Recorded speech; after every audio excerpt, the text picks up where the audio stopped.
여러분, 저는 말씀을 준비하면서 한 3, 4년 전에 제가 읽었던 한 기사가 생각이 났습니다. 영국의 한 일간지에 실렸던 기사인데요. 영국 교회에서 굉장히 이렇게 좀 악영향을 미치는 어떤 단체가 있는데, 그 단체를 조심하라고 하는 그런 안내문이 이제 발송되었다라고 하는 그런 기사의 내용이었습니다.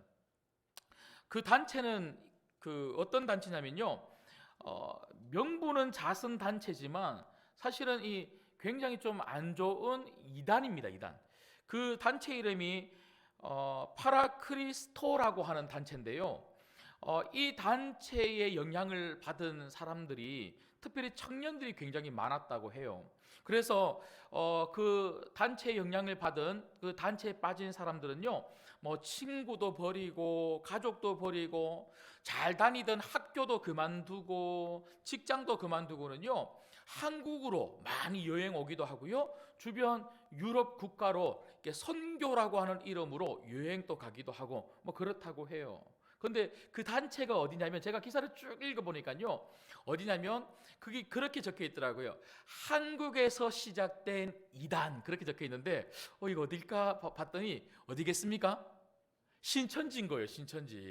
신천지가 한국 안에서만 이렇게 잘못된 영향을 끼치고 있는 게 아니고, 막 영국, 유럽, 전 세계 곳곳에 너무나 안 좋은 그런 영향을 미치고 있는데, 이게 한국에서 만들어진 이단, 그러니까 이게 얼마나 부끄러운지 모르겠더라고요.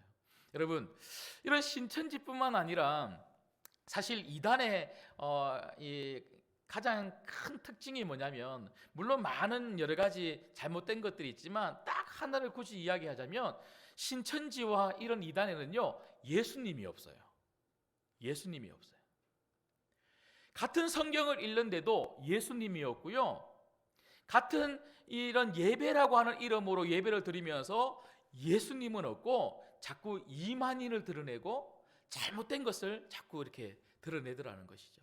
여러분, 그러니까 이단이 되는 거고요, 그런 이단에는 어떤 은혜도 있을 수 없고 축복이 있을 수 없습니다.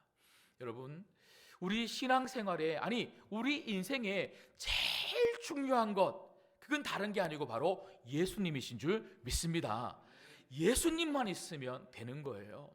오늘 이런 예배도 그렇지 않습니까? 우리가 말씀을 읽고 말씀을 들을 때에 우리가 정말 발견해야 되고 정말 만나야 되고 정말 붙잡아야 될 분이 있다면 바로 예수님이십니다.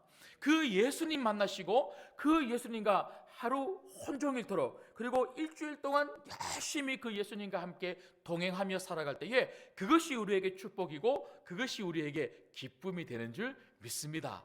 저는 그런 맥락에서 마가복음을 지난주부터 설교를 했는데요, 마가복음을 설교를 하면서, 그리고 마가복음 설교를 준비하면서 제 마음속에 어떤 마음으로 가득 차 있냐면 바로 예수님이십니다. 우리 성도님들께서 이 마가복음을 통해서 예수님을 만나면 좋겠다. 그 예수님을 만나서 예수님 때문에 회복되면 좋겠다. 제가 지난주에도 말씀을 드렸던 것처럼 마가는 이 마가복음을 통해서 고난 가운데 있는 그 당시 성도들에게 우리 예수님이 이 땅에 오셨다, 그 예수님이 고난의 종으로 이 땅에 오셔서 우리를 섬겨주셨다, 그 예수님을 믿으면 우리가 회복된다, 그것을 말하는 것이 바로 마가복음인 거죠. 여러분, 저는 그래서 이 마가복음 시리즈를 하는 동안에 그 어떤 것보다 예수님을 만나시고 예수님 때문에 여러분이 회복되시고, 회복된 여러분이 여러분 삶의 자리에 그 예수님을 증거함으로 회복을 펼쳐나갈 수 있는 하나님 나라 펼치는 귀한 성도님들의 삶이 되기를 주님의 이름으로 축복합니다. 그래서 오늘 두 번째 시간으로 세례를 받으신 이 예수님의 이 이야기를 통해서 우리가 몇 가지 교훈을 받고자 합니다. 여러분, 오늘 내용은 굉장히 단순하죠. 예수님께서 요단 강가에 가셔서 세례 요한으로부터 세례를 받았다는 것입니다.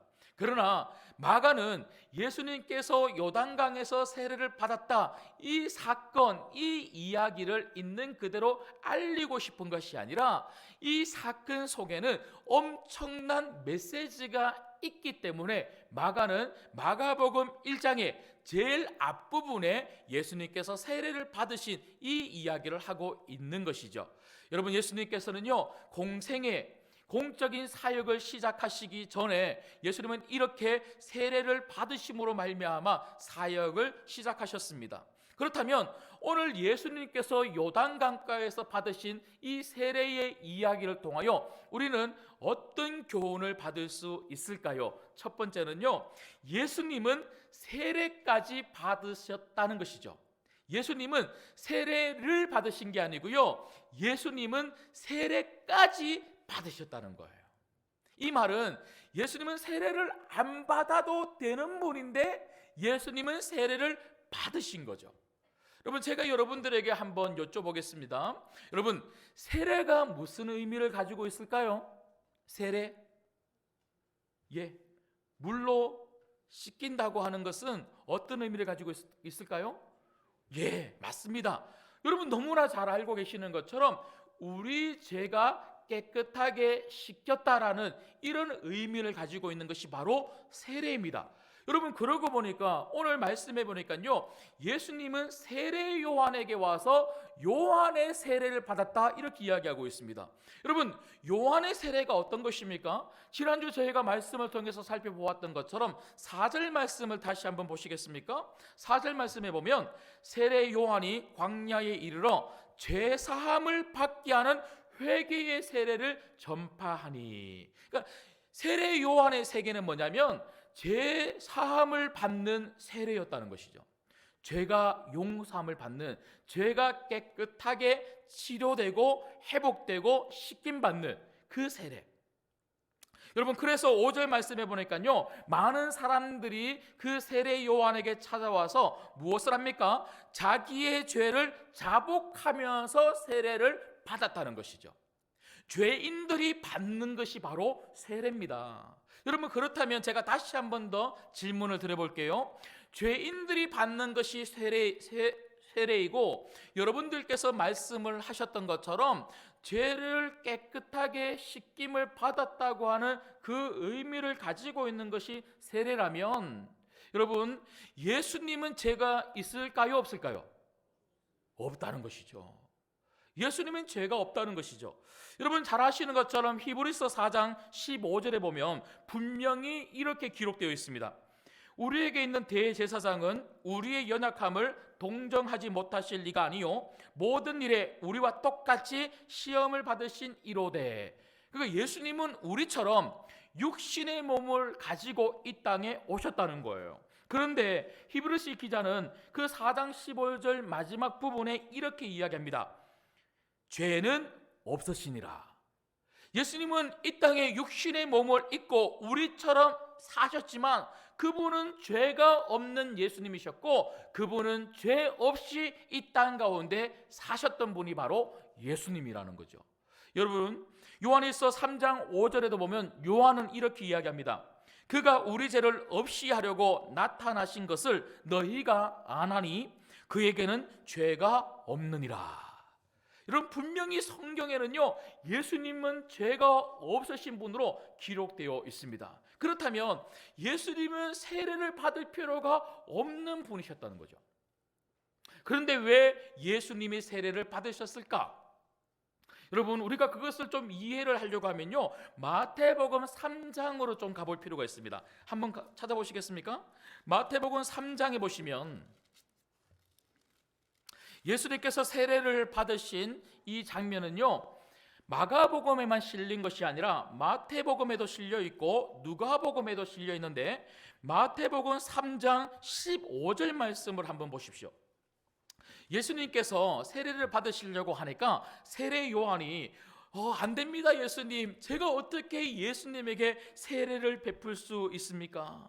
오히려 제가 예수님에게 세례를 받아야 할 터인데 절대로 안 됩니다 하고 세례 요한이 손사래를 칩니다.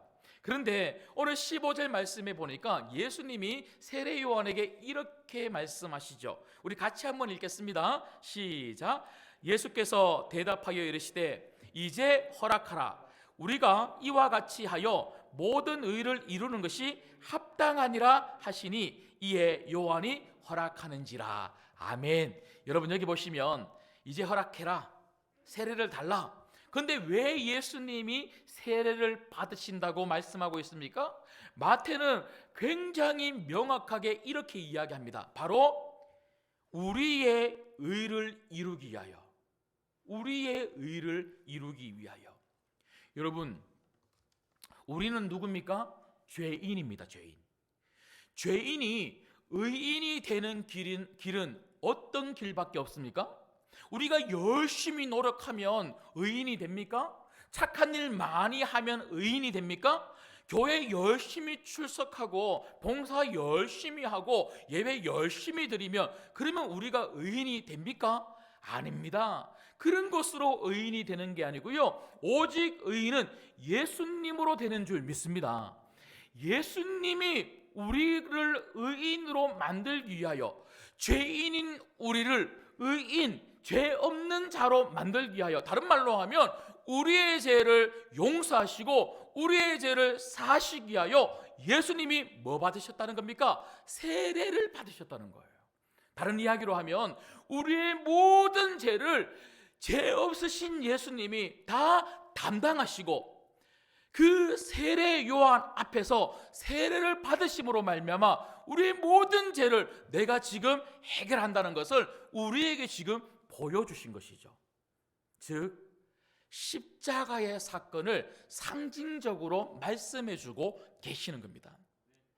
이 세례를 받는 예수님의 모습을 통하여 우리는 무엇을 발견하게 되냐면, 십자가에 가셔서 우리의 모든 죄를 담당해 주실, 그 생명까지 내어주시기까지 우리를 사랑하시는 그 예수님, 우리를 살리시기 위하여 기꺼이 십자가로 가신 그 예수님을 우리는 세례를 받는 예수님을 통하여 발견할 수가 있는 것이죠. 여러분, 예수님의 관심은 다른 데 있지 않았습니다. 예수님의 관심은 여러분입니다. 예수님의 관심은요, 나라는 거예요. 나 때문에 예수님은 인간이 받는, 죄인인 인간이 받는 세례까지도 기꺼이 예수님은 받으셨고요, 나 때문에, 여러분 때문에 우리를 살리시기 위하여 예수님은 십자가까지 가셔서 죽는 것까지도 마다하지 않고 그 십자가 위에서 자신의 생명까지도 내어주신 분이 바로 예수님이십니다. 여러분, 그렇다면 이 예수님의 세례의 이야기를 통하여 우리는 신앙에서 정말 중요한 것이 무엇인지를 다시 한 번 더 확인하게 됩니다. 그건 바로 영혼을 살리는 일이라면 어떠한 것도 우리는 주저하지 말아야 한다는 것입니다. 어떠한 것도 우리는 마다하지 말아야 된다는 것이죠. 여러분, 우리가 왜 삽니까? 우리가 왜 신앙생활 합니까? 우리가 왜 교회에 옵니까? 우리가 왜 예배에 옵니까? 여러분, 이 모든 것은 우리가 은혜를 받아서 그 은혜를 가지고 예수님처럼 영혼을 살리는 일에 내 모든 것을 드리고 헌신하기 위하여 우리는 산다는 것이죠. 여러분, 영혼 살리는 이 일에 집중하시고 영혼을 살리기 위해서 해야 되는 그 어떠한 수고도 여러분 마다하지 마시고, 예수님처럼 예수님이 세례를 받으셨고 예수님이 십자가 달려 죽으셨던 것처럼 예수님이 영혼을 살리기 위하여 우리 모두를 살리기 위하여 그 모든 것을 감당하셨던 것처럼 내가 감당해야 될 부분을 마땅히 감당할 수 있는 여러분 되시기를 주님의 이름으로 축복합니다. 이게 얼마나 중요한지 몰라. 이게 얼마나 중요한지 몰라. 여러분, 이런 예배도 그렇지 않습니까? 우리가 이렇게 예배를 드리는데 이 예배의 중심도 여러분 나가 아니고 바로 예수님이십니다. 그래서 그 예수님의 뜻을 우리가 이루는 것이 이 예배의 장소 아니겠습니까? 그래서 우리가 이런 예배를 드릴 때도 우리가 정말 예수님을 바라보고 예수님 중심으로 우리가 예배를 드린다면, 여러분, 이 예배는 결국 여러분 한 사람 한 사람 영혼이 사는 데에, 예수님 때문에 영혼이 사는 데에 관심이 있어야 되고요, 그 모든 것이 거기에 집중되어져 있어야 한다는 것이죠. 모든 예배 순서 하나하나도, 심지어 제가 이렇게 설교를 하면서도요, 제가 드러나는 것이 아니고, 제가 열심히 설교 준비해서 열심히 준비한 것을 여러분들에게 잘 전하고 있다, 이러한 것이 드러나는 것이 아니고 예수님이 드러나야 되고요, 그 예수님 때문에 여러분 영혼이 살아야 되는 줄 믿습니다. 그래서 우리는 무엇을 하더라도 교회에서든지 교회 밖에서든지 어떻게 하면 영혼이 사는가? 그래서 저는요, 늘 머리 안에 그것으로 가득 차 있어요. 예배를 어떻게 하면 우리 성도님들의 영혼이 살아날 수 있을까? 제자 훈련을 하면 우리 성도님들의 영혼을 살릴 수 있을까?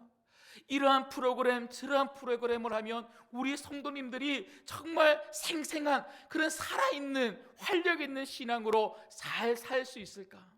모든 것이 여러분들을 살리는 데에 제가 초점이 있다는 것이죠. 여러분, 제가 제 고향이 대구잖아요. 대구에서 제가 자라면서 신앙적으로도 제가 굉장히 좀 보수적인 그런 신앙 안에서 그렇게 자랐습니다. 여기서 보수라는 것은 꼭 정치적 그런 제가 색깔의 말씀을 드리는 게 아니고 신앙적으로 그렇다는 거예요. 예를 들면 제가 이 전도사 생활할 때에 저희 그 담당하셨던 교회의 담임 목사님께서 저희들에게 항상 하셨던 말씀이 뭐냐면, 목사는 성도님들이 입는 옷보다 유행이 3년에서 5년 뒤처진 걸 입어야 된다는 거예요. 그래서 양복을 사도 신상품 사면 안 된다는 거예요.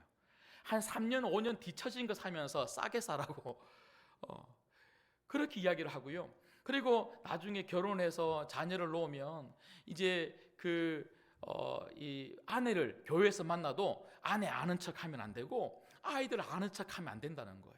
왜냐하면 목사는 모든 성도님들의 목사이기 때문에 한 가정의 목사가 아니다. 그래서 자녀들 절대로 안아주고 이쁘다 그러고 그렇게 하면 안 된다. 내 아이는 모른 척 하더라도 성도님들의 아이 이쁘다 그러고 안아주고 기도해 줘야 된다고 그렇게 제가 배웠어요. 그래서 제가 부목사 생활할 때 저희 아이 지나가잖아요. 저희 아이들하고 막 힘겹게 막 가방 막 메고 어린 애 하나 안고 여느 손잡고 막 하면 모른 척하고 막 지나갔어요. 그리고 옆에 있는 어떤 그 집사님이 자기 아이를 데리고 오면, 아우 집사님 애 데리고 이렇게 교회 나오신다고 힘드시죠? 그러면서 제가 그랬더니 우리 아이들이 저보고 한 번씩 그래요. 그때 되게 기분 나빴다고. 예. 그렇다는 거예요. 제가 그렇게 했어요. 근데 제가 이 안산에 있는 그 교회에 제가 이제 부목사로 이제 딱 들어갔는데, 제가 대학부에 이제 사역을 딱 시작할 때에 제가 그렇게 이제 그 목회를 배우고 또 그런 신앙의 틀 안에서 제가 이렇게 또 자라다 보니까 목사는 조금 좀 근엄해야 되고 좀 무게감 있어야 되고 그렇게만 생각했죠. 근데 그 주변에 있는 이 사역자들이 저보고, 아유 목사님 좀 애들하고 대학부 학생들 청년들하고 좀 친밀하려면요 머리에 좀 이렇게 좀 노랗게 물도 드리고 강대상 올라갈 때에 양복 입지 말고 좀 이 벨벳이라고 혹시 아십니까? 그런 거 좀 입고, 청년부 목사님은 그렇게 막 올라가거든요. 멋있게 해서. 나보고 막 그렇게 좀 멋있게 해서 올라가라고 하는데 저는 그게 수용이 안 되는 거예요. 나는 그렇게 못 하겠는 거예요. 그런데 제가 제 생각의 틀이 확 바뀐 게 언제냐면요, 양육하는 중에 수양회를 갔는데요. 김인준 목사님께서 몇만 명 교회의 담임 목사님 아닙니까? 그리고 많은 교회의 성도님들에게 굉장히 영향력 있는 그 한국 교회의 훌륭하신 목사님 아닙니까? 근데 그 목사님께서 군복을 입으시고는요, 그 여성들 신는 그 스타킹 있죠? 스타킹을 머리에 덮어 쓰고는요, 이걸 막 잡아당기면서 막 얼굴이 막 이렇게 눈이 올라가고 막 그렇게 해서 막 돌아다니고 있는 거예요. 성도님들 앞에서. 그러니까 성도님들이 막 재밌다고 막 목사님 보고 막 한 바퀴 돌아보세요. 그러니까 막 돌고 막 생난리가 났어요. 그 제가 그걸 보면서 제가 너무 충격을 받아서 어떻게 저렇게 할 수 있지? 그 나중에 식사를 할 때 제가 김민주 목사님에게 물어봤어요. 목사님, 어떻게 그렇게 하세요? 어떻게 그렇게 할 수 있습니까? 라고 제가 물어봤더니 목사님이 뭐라 그러시냐면, 나는 우리 성도님들이 활짝 웃어서 마음이 열리고, 그리고 그 마음이 열려서 하나님 말씀을 들을 때에 말씀을 잘 들을 수 있도록 그렇게 만들 수 있다면 나는 그것보다 훨씬 더 망가질 수 있어. 난 더 망가질 수 있어. 아, 제가 그때 제가 망치로 머리를 한 대 툭 맞은 것처럼, 그렇구나. 성도님들이 은혜를 받고 성도님들이 예수님을 만날 수 있다면 내가 망가지는 게 뭐가 중요한가? 우리 대학부 학생들이 우리 하나님을 만날 수 있다면 내가 망가지는 게 뭐가 중요한가? 그래서 내가 뭐든지 해야지. 제가 그때부터 생각이 조금 바뀌었어요. 그 뒤로 제가 제 마음을 오픈하는 거 굉장히 사실 어려워하는 사람이었는데요. 그냥 제 마음, 그리고 제 치부, 우리 가정의 이야기 정말 여러분들에게 가감없이 하는 이유도, 여러분에게 이렇게 이야기할 때에 그런 이야기가 여러분들로 하여금 하나님 말씀을 더 잘 듣게 한다면 제가 기꺼이 그렇게 하겠다 하는 마음으로 하는 거예요. 제가 지난번에도 우리 집에서 목욕할 때에 물 아까워 갖고 물 한 번 받아서는 연준이하고 그 다음에 우리 아내하고 제가 3번째 들어간다 그랬잖아요. 우리 아내가 왜 그런 이야기 하냐고. 며칠 전에 우리 연우가 오더니, 아빠 나도 들어가면 4명이 들어가는 거래. 예. 여러분, 우리 모두가 정말 내 옆에 있는 사람들이 예수님을 만나서 살 수 있도록 도와줄 수 있는 방법이라면 우리는 그 어떤 한 것도 마다하지 않고 주저하지 않고 해야 될 줄 믿습니다. 교회에서 하는 모든 사역도, 심지어 예배의 순서도, 그리고 내가 살아가는 모든 삶의 자리에서 영혼을 살릴 수 있는 길이라면 무조건 여러분 감당할 수 있는 여러분 되시기를 주님의 이름으로 축복합니다. 그런가 하면 두 번째로, 예수님께서 세례를 받으신 이 이야기를 통해서 우리가 받을 수 있는 두 번째 교훈은 무엇입니까? 예수님 때문에 하늘문이 열렸다는 것입니다. 예수님 때문에 하늘문이 열렸다. 여러분, 오늘 저희가 읽었던 말씀 10절 말씀을 같이 한번 읽겠습니다. 10절 읽겠습니다. 시작. 곧 물에서 올라오실새 하늘이 갈라짐과 성령이 비둘기같이 자기에게 내려오심을 보시더니. 여러분, 예수님께서 요단강가에서 세례 요한으로부터 세례를 받으시고 물에서 올라오실 때에 제일 첫 번째로 일어났던 현상이 뭐냐면 하늘이 갈라졌다는 거예요. 마태복음에 보면 하늘이 열렸다라고 하는 그런 표현을 쓰고 있습니다. 여러분, 하늘이 갈라지고 그 갈라진 하늘을 통해서 오늘 저희가 읽었던 10절 말씀처럼 누가 내려오십니까? 성령 하나님이 비둘기같이 내려오셨다. 이 말은 임재하셨다는 겁니다. 임재하셨다. 이 땅 가운데 임재하셨다. 누구 때문에요? 예수님 때문에. 예수님 때문에 하늘이 열렸고 예수님 때문에 성령 하나님이 임재하신 거예요. 여러분, 하늘이라는 곳은 어떤 곳입니까? 이스라엘 백성들에게 하늘은 하나님이 계시는 곳입니다. 물론 공간적으로 하나님이 저 하늘에 계시다, 우리가 이렇게 이야기할 수는 없지만 이스라엘 백성들에게 이 사고의 개념은요, 하늘은 하나님이 계시는 공간입니다. 그러면 땅은 누가 있는 공간입니까? 우리가 사는 공간인 거예요. 죄인인 우리가 사는 이 공간, 하나님이 계시는 저 공간, 죄인인 우리들은요, 저 하늘의 공간에 대해서 우리는 전혀 알 수도 없고 우리는 깨달을 수도 없고 갈 수도 없는 곳이 바로 저곳입니다. 그런데 어떻게 우리가 저것과 맞닿을 수 있을까요? 특별히 여러분, 저 하늘에 하나님께서 계시다는 것은 이 땅에 살아가고 있는 우리 모든 삶을 누가 주관하고 계시다는 것을 보여주냐면 바로 하나님이시라는 거예요. 여러분, 우리가 이 땅 가운데 열심히 사는 것 같고, 우리가 제도를 만들고, 우리가 어떤 조직을 만들고, 문화와 과학과 의학 모든 것들을 발전시켜 가면서 우리가 잘 사는 것처럼 보이나? 여러분, 절대로 아닙니다. 피조물인 우리들은 창조주 하나님의 주권 아래에 놓여 있는 것이고, 창조주 하나님이 운행하시니까, 붙잡아 주시니까 우리가 지금 또 살 수 있는 거죠. 그래서 우리에게 중요한 게 뭡니까?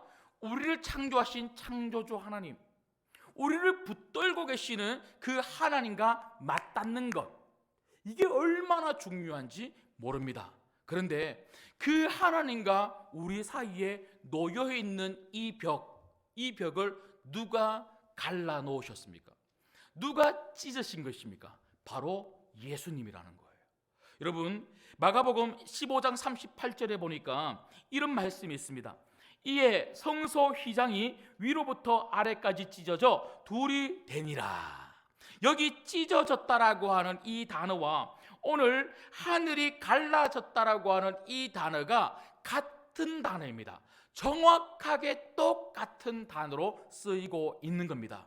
그러니까 예수님께서 십자가에 달려 죽으셨을 때에 성소의 휘장이 갈라졌다는 것이죠.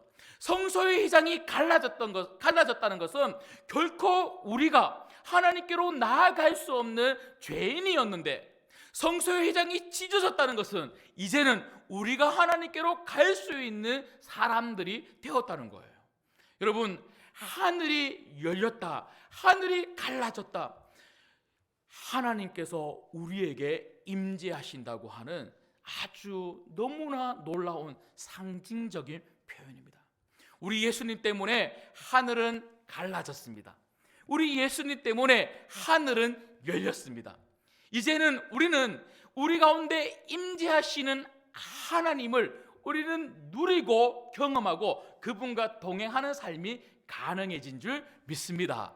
그래서 오늘 또 이 예배는 단순히 우리가 드리고 가는 예배가 아니고 우리 가운데 임재하시는 하나님을 만나고 가는 예배가 된 거예요. 누구 때문에요? 예수님 때문에.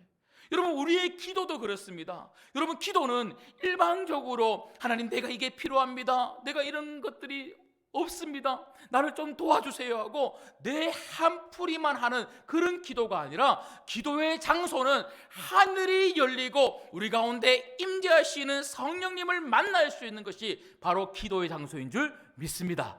여러분, 예수님 안에서 예배하십시오. 예수님 안에서 기도하십시오. 예수님 안에서 여러분 삶을 살아가십시오. 하늘이 열리고 임재하시는 성령님과 동행하고 그 성령님 때문에 은혜가 넘치고 그 성령님 때문에 응답받는 놀라운 축복된 인생을 살게 될 줄 믿습니다. 이것을 누리는 것이 바로 복이라는 것이죠. 마지막 세 번째는요, 예수님께서 세례를 받으신 이 이야기를 통하여 우리가 받을 수 있는 세 번째 교훈은, 예수님은 하나님의 사랑하는 아들이라는 것입니다. 예수님은 하나님이 사랑하는 아들이십니다. 여러분, 오늘 말씀 11절 말씀에 보니까 하늘로부터 소리가 나기를 너는 내 사랑하는 아들이라, 내가 너를 기뻐하노라 하시니라. 여러분, 지금 세례를 받고 계시는 이 예수님, 이 세례를 통하여 이제 공생의 사역을 시작을 하시면서 공생의 사역의 목적지가 어디입니까? 십자가입니다. 십자가. 그래서 이 세례의 이야기를 통하여 나는 지금 너희들을 살리러 십자가로 간다, 이것을 예수님께서 보여주시는 거라고 제가 앞서도 말씀을 드렸습니다. 그런데 오늘 이 11절 말씀을 통해서 그 예수님을 보내주신 분이 누구라고 말하고 있는 겁니까? 바로 하나님이라는 거예요. 하나님 아버지는 지금 이 말씀을 듣고 이 말씀을 읽고 있는 우리들에게, 그리고 이 당시 이 말씀을 읽을 그 1차적 독자들에게 하나님은 뭐라고 말씀하시냐면 바로 그 예수가 내가 너무너무 사랑하는 내 아들이다. 내가 너무너무 기뻐하는 내 아들이다. 내 아들을 너희들을 위하여 내어 주었단다. 여러분, 이 말은 여러분 어떻게 들립니까? 여러분, 저는 이 말씀을 읽을 때에 이렇게 들리는 거예요. 내가 박 목사야, 내가 내 아들 예수를 너를 위해서 보내줄 만큼, 내 아들 예수를 너를 위해서 십자가에 내어줄 만큼 내가 너 너무너무 사랑한단다. 그 하나님의 음성이 제게 들리는 거예요. 11절 말씀은 하나님이 예수님에게 들려주신 말씀이지만 사실은 이 말씀은 우리는 예수 그리스도 안에서 나에게 주신 말씀으로 들을 수 있어야 한다는 것이죠. 오늘 하나님은 여러분들에게 아주 강력하게 말씀하십니다. 내 사랑하는 아들아, 내 사랑하는 딸아, 내가 너를 얼마나 사랑하는지 내 아들 예수까지 너를 위해 내어 주었단다. 이 강력한 음성을 여러분의 음성으로 들으시기를 주님의 이름으로 축복합니다. 여러분, 이게 너무너무 중요한 거예요. 우리가 신앙생활 할 때에 이게 얼마나 중요한지 모릅니다. 여러분, 교회에서 우리가 헌신하고 봉사할 때도 그래요. 여러분, 정말 하나님이 나를 너무너무 사랑하신다는 이 음성을 듣고 충성하고 헌신하고 봉사하는 사람하고요, 그냥 교회에서 단지 하라고 하니까, 목사님이 설교 말씀을 통해서, 목사님이 강구를 통해서 끊임없이 헌신하라고 하니까 그냥 의무감으로 하는 사람하고, 하나님이 너무너무 나를 사랑하신다는 것을 정말 깊이 있게 깨닫고 만나고 경험하고 그 소리를 듣고 하는 사람하고는요, 완전히 다른 차원의 헌신이 나온다는 거예요. 여러분, 우리가 열심히 헌신하고 충성하고 봉사하면서도 왜 자꾸 지쳐요? 때때로 우리가 헌신해놓고 하나님 앞에 우리가 정말 원하는 게 뭡니까? 하나님, 내가 이만큼 했으니까 하나님 이만큼은 주실 줄 믿습니다. 혹시 이런 마음을 우리가 가지고 있지는 않습니까? 우리 헌신의 이유는, 우리 충성의 이유는 나를 사랑하시는 하나님이십니다. 그 하나님 때문에 나도 하나님을 사랑하는 거예요. 이 사랑하는 마음, 이것이 우리 헌신과 우리 충성의 동기여야 한다는 것이죠. 하나님의 이 음성을 들으면 내가 열심히 섬기는 게 너무너무 즐거운 거예요. 하나님이 나를 사랑하시는데, 하나님이 예수님을 나를 위해서 보내줄 만큼 나를 그렇게 사랑하신대. 그 사랑이 너무 좋고, 그 사랑이 너무 감사하고, 그 사랑이 너무 감격스러우니까 내가 주의 일을 하면서도 너무너무 즐겁고 행복하게 할 수가 있는 거죠. 여러분, 신앙생활을 하면서도 기쁨이 없는 분들이 참 많으세요. 자꾸 마음이 메말라 가니까요, 메마른 마음은 얼굴에 자꾸 표시가 나는 거예요. 교회 와도 즐거움이 없고, 저 세상에 나가면 더 괴롭고, 어디에도 내가 기쁨을 누릴 공간이 없는 그 믿음 생활, 신앙생활.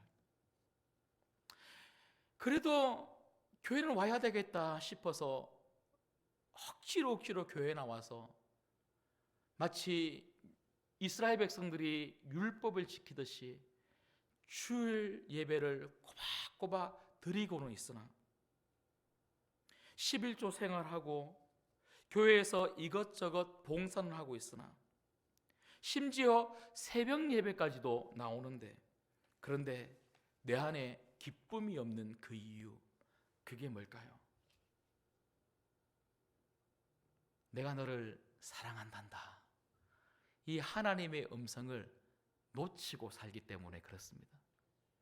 여러분, 저는 오늘 이 말씀을 통해서 여러분들이 정말 예수님이 들으셨던 이 11절의 말씀, 이는 내 사랑하는 아들이요 내 기뻐하는 자라, 이 음성을 여러분에게 주신 음성으로 들으시기를 주님의 이름으로 소망합니다. 그래서 스바냐 3장 17절에 너의 하나님 여호와가 너의 가운데 계시니 그는 구원을 베푸실 전능자이시라. 그가 너로 말미암아 기쁨을 이기지 못하시며 너를 잠잠히 사랑하시며 너로 말미암아 즐거이 부르며 기뻐하시리라 하니라. 우리가 이 스바냐 3장 17절 가지고 얼마나 많은 찬양을 불렀습니까? 너의 하나님 여호와가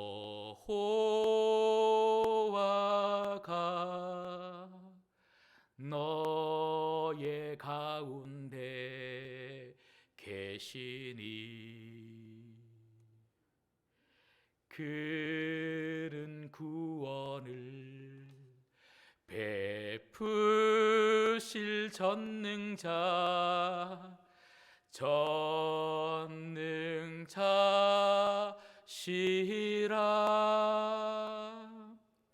그가 너로 인하여 기쁨을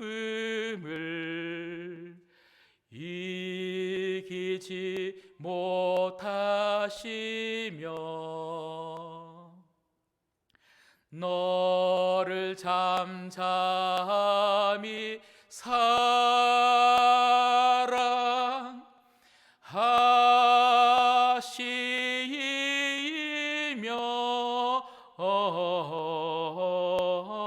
즐거이 부르며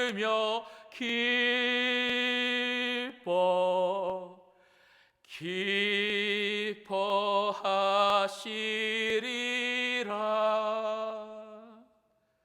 이분이 우리 하나님 아버지십니다.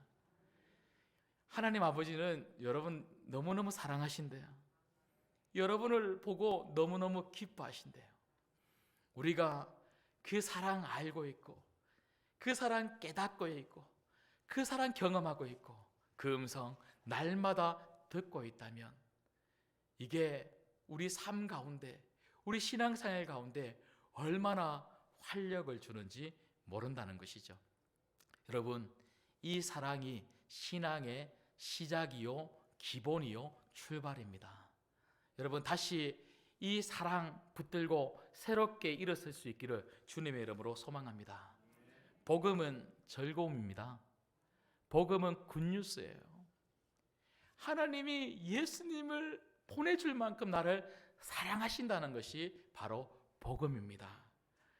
이 복음으로 인하여 오늘 또 여러분의 모든 삶의 근심과 걱정과 문제가 다 내려놓아지고 복음으로만 가득해서 그 기쁨 가지고 한 주간 승리할 수 있는 모든 성도님들 되시기를 주님의 이름으로 소망합니다. 말씀을 맺겠습니다. 오늘 예수님께서 받으신 세례는 우리에게 굉장한 그리고 엄청난 은혜의 메시지를 주고 있습니다. 예수님이 우리를 살려주시기 위하여 이 땅에 오시는 것까지도 마다하지 않으셨다는 거예요. 그 하나님의 뜻을 이루기 위하여 인간이 받는, 비참한 인간이 받을 수밖에 없는 세례까지 예수님이 받으셨다는 거예요. 심지어 절대로 있을 수 없는 십자가의 죽음까지 하나님이신 예수님이 담당하셨습니다. 여러분, 이 일은 말이 안 되는 일이죠. 예수님이 십자가에서 나를 위해서 죽으셨대. 여러분, 성경이 이렇게 이야기하니까 우리가 끄덕끄덕하고 참 감사한 일이네, 참 은혜로운 일이네, 우리가 그렇게 이야기하지, 이 일은 사실은 정말 말도 안 되는, 있을 수 없는 일입니다. 그런데 이 있을 수 없는 일을 예수님이 하셨다는 거예요. 왜요? 우리 살리려고요. 그렇다면 우리 교회는, 그리고 우리 성도님들은 우리 모든 삶의 자리에서, 그리고 교회 안에서 영혼 살리는 일이라면 어떤 것도 우리가 마음 불편해하지 않고 주저하지 않고 할 수 있는 그런 성도들이 되어야 될 줄 믿습니다. 우리 교회가 앞으로 영혼을 살리는 그 일에 여러분 한 명 한 명의 영혼을 더욱더 새롭게 만들고 빚어내고, 여러분의 영혼을 다시 활력 있는 그런 영혼, 그런 신앙으로 이렇게 세우는 데에 정말 이러한 모양 저러한 모양 우리가 참 많이 노력할 것입니다. 그럴 때에 때때로 내 생각하고 다를 수 있고요, 내 경험하고 다를 수 있어요. 하지만 그럴 때마다 꼭 기억하십시오. 우리 예수님은 십자가까지 지셨다. 우리 예수님은 세례까지 받으셨다. 내가 못할 게 뭐가 있고, 우리 교회가 영혼 살리는 이 일에, 우리 성도님들 살리는 일에 못할 게 뭐가 있을까? 다 감당할 수 있다.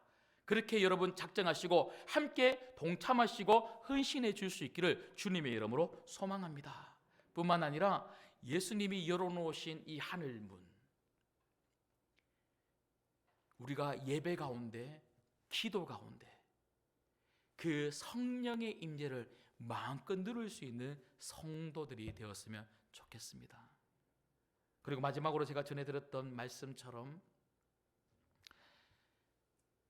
코로나19 때문에 우리가 참 지쳐있고 여러 가지 많은 문제와 어려움들 속에서 우리가 너무나 답답한 마음을 가지고 때때로 낙심한 성도들이 있을 수 있겠지만, 혹시라도 그러한 분이 여러분이시라면 오늘 하나님이 여러분을 얼마나 사랑하시는지, 내 사랑하는 아들아, 내 사랑하는 딸아, 이 음성을 정말 강력하게 들으시고 그 음성 붙들고 사시기를 주님의 이름으로 소망합니다.